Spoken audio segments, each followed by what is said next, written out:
ఈరోజు నేను చూసిన ఒక సంఘటన మీతో షేర్ చేసుకుంటున్నాను. చూడండి, దూరంలో ఒక చెట్టు కనబడుతుంది. మిగతా పొలాలన్నీ కూడా అక్కడక్కడ చెట్లతోనే ఉన్నాయి. కానీ నా ముందు ఒక చిన్న పొలం ఉంది. ఆ పొలంలో ఒక పంట ఉంది. ఆ పంటకేమో హద్దుగా చుట్టూరు పెద్ద పెద్ద దొంగలు కలిగిన స్ట్రాంగ్ ట్రీస్ ఉన్నాయి హద్దుగా.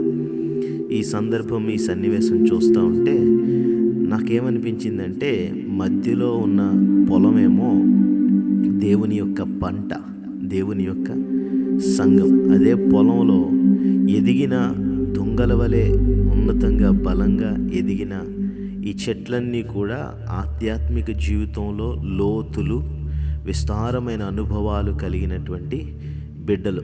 వీళ్ళంతా ఏం చేయాలంటే, ఆధ్యాత్మిక జీవితంలో ఎదిగిన బలమైన విశ్వాసులంతా కూడా దేవుని యొక్క పంటకు కాపుగా క్షేమకరంగా ఉండాలి.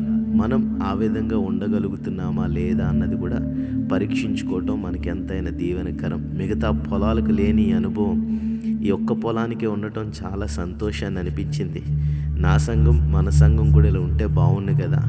ఎదిగిన విశ్వాసులు దేవుని యొక్క పంటకు దీవెనకరంగా, వృద్ధికరంగా, క్షేమకరంగా ఉంటే ఎంత ఆశీర్వాదకరం అని అనిపించింది. ఇంతకీ లోపలున్న పంట ఏంటో తెలుసా? పొలంలో ఉన్నది గోధుమల పంట, గురుగులు లేని గోధుమల పంట.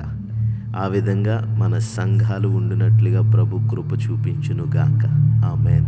నీవును సంఘంలో నమ్మకమైన విశ్వాసిగా ఎదిగి బలహీనులైన వారిని బలపరుస్తూ సంఘ క్షేమాభివృద్ధి కొరకై ప్రయాసపడు కృప ప్రభువు నీకును దయచేయునుగాక. ఆమేన్. God bless you.